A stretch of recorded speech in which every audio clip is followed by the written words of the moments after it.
сабак. Саламатсыңарбы, сүйүктүү 2 класстын окуучулары? Мекен таануу сабагына кош келиңиздер.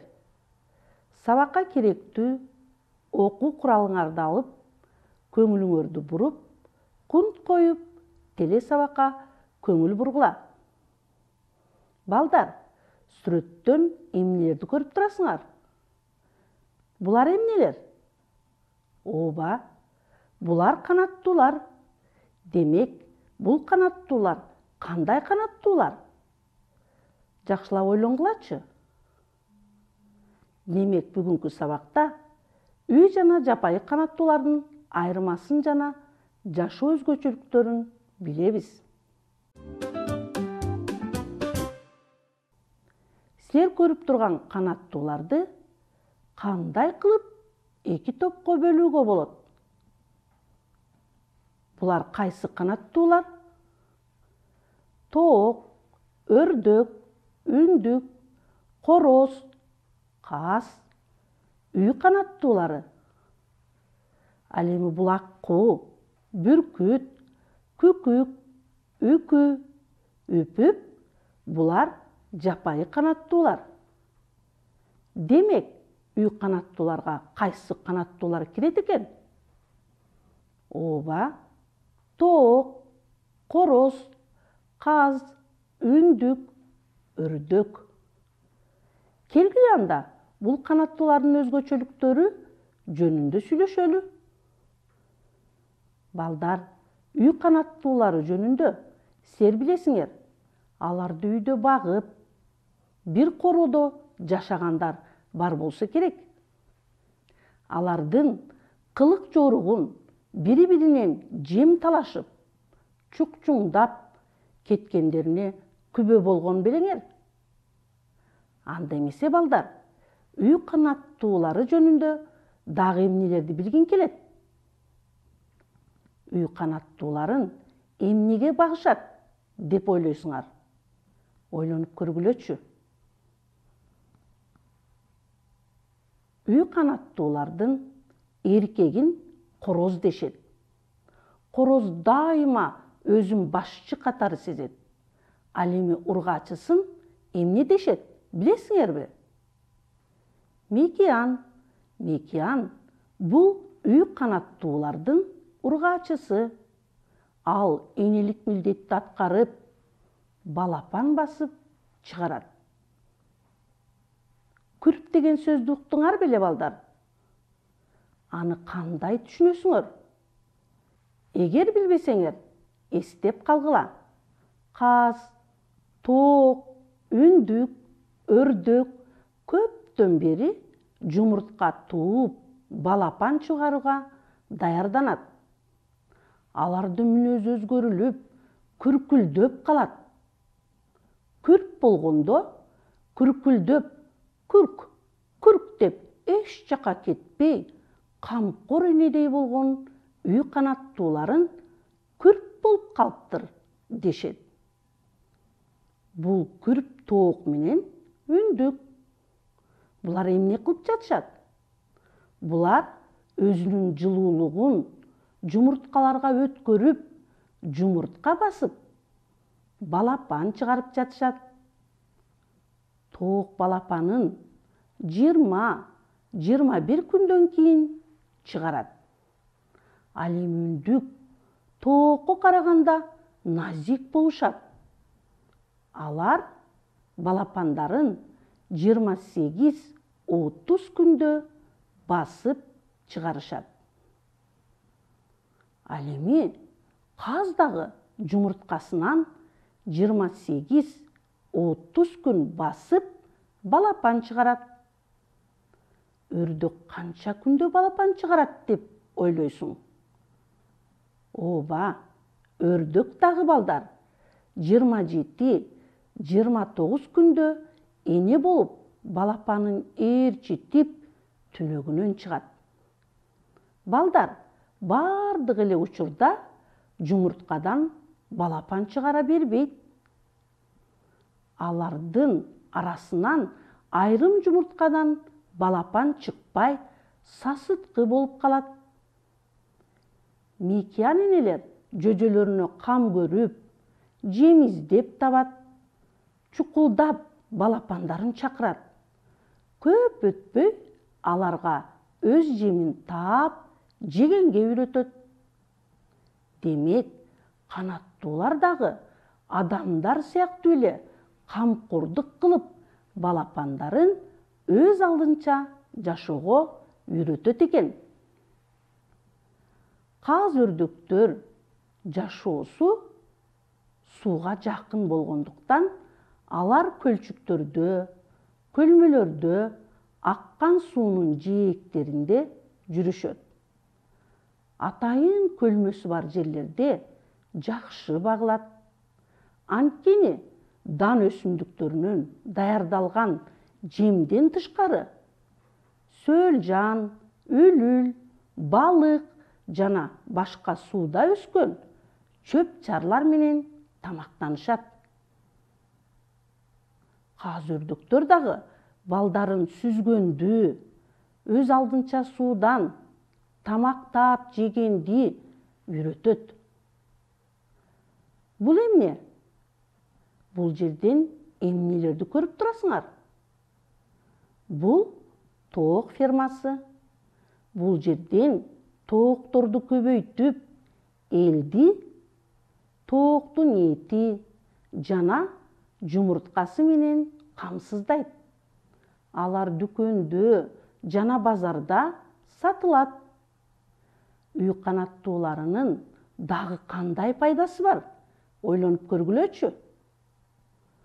Ооба, эт, жумурткадан башка үй канаттууларынын үлпүлдөөк жүндөрүнөн жумшак жаздык, жылуу жууркан жана жеңил, ыңгайлуу кийимдерди жасоого колдонулат. Балдар, булар кайсы канаттуулар? Ооба, өрдөк каздар. Каз өрдөктөрдүн жапайысы да болот.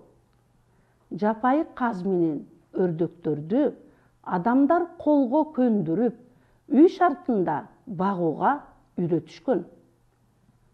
Биз баккан каз өрдөктөр так ушул жапайы каз өрдөктөрдөн тарагандар. Бардык эле үй канаттуулары жапайы канаттуулардан келип чыккан.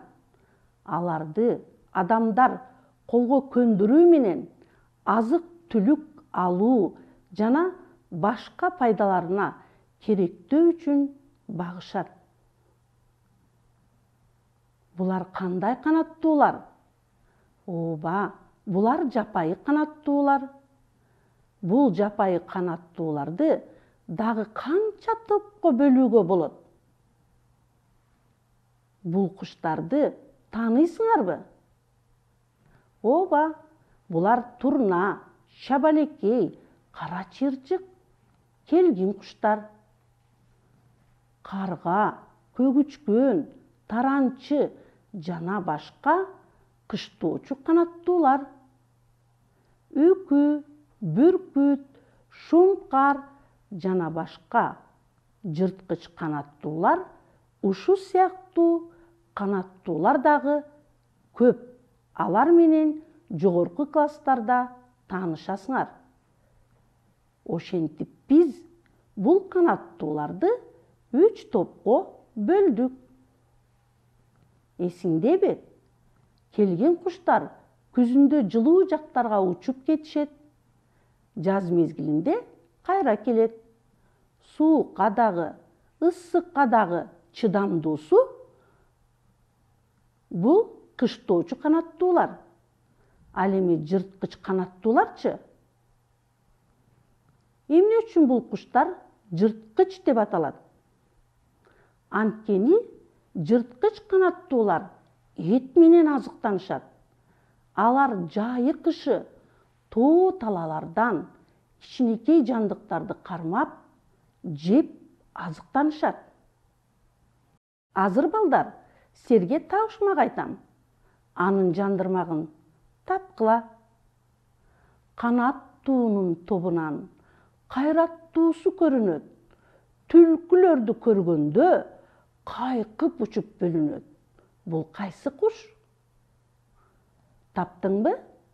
Ооба, бул бүркүт. Анда кайраттуу, күчтүү бүркүт менен кенен таанышалычы. Бүркүт куштардын төрөсү деп коет.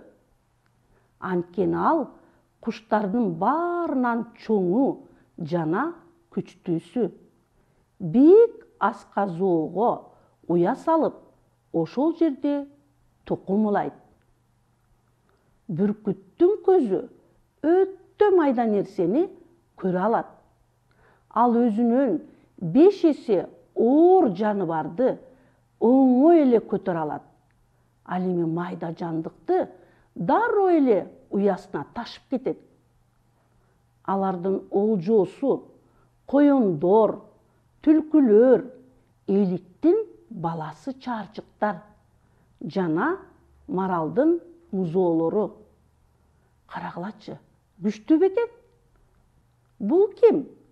Ал эмне кылып жатат? Бул бүркүт таптаган адам. Аны мүнүшкөр деп коет. Эми балдар, табышмак айтайын, ошонун жолун тапкылачы.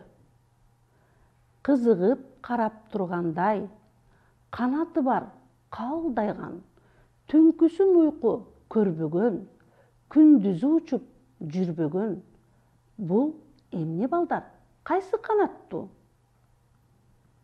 Ооба, үкү.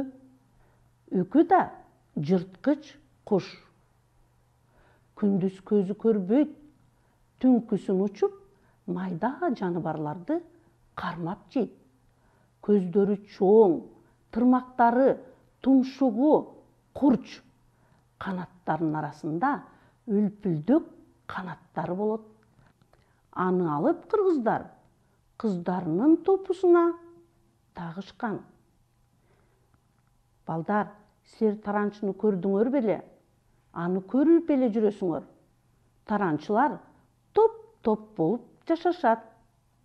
Кышында башка куштардай жылуу жактарга учпайт. Ошондуктан ал кыштоочу канаттуу деп аталат. Таранчы адам жашаган жерде жашайт. Уясын үйдүн чатырына же талга салышат. Алардын коркунучтуу душманы мышык. Ал эми бул кайсы канаттуу? Муну кайдан көрдүңөр эле? Сулуу куш бекен? Акку сууда сүзүүчү канаттуулардын эң чоңу. Узун моюну суунун түбүнөн тамак аш табууга жардам берет. Акку өзүнүн көрктүүсү жана назиктиги менен жагымдуу. Акку дагы камкор эне. Балапандарын канатына катып, калкалап чоңойтот. Акку балдар биздин ысык көлүбүзгө келип кыштайт. Аккуулар дайыма экиден жүрүшөт. Акку кызыл китепке киргизилген. Ошол үчүн аккууну көрсөңөр, ага зыян келтирбей коргогула. Демек балдар, жапайы канаттуулардын айрымдары менен гана тааныштык. Калган канаттуу куштар менен өз алдыңарча изденип окугула. Эмесе ооба жок суроо тапшырма менен сабагыбызды жыйынтыктайлы. Бул жырткыч канаттуубу? Жок, анткени таранчы жырткыч эмес, кыштоочу канаттуу. Бул куш үй канаттуубу? Жок, үй канаттуу эмес. Силер көрүп турган жапайы канаттуубу? Ооба, бул үкү жапайы канаттуу жана жырткыч куш. Куру-куру курмач, тоокторго будай чач, куру-куру куурмач, эмгек сизге аш буйрубас дегендей балдар, ата-энелериңерге кол кабыш кылып, үй жана жапайы канаттууларга камкордук менен мамиле жасоону унутпагыла. Анда бесе ушуну менен сабагымды аяктайм. Саламатта болгула.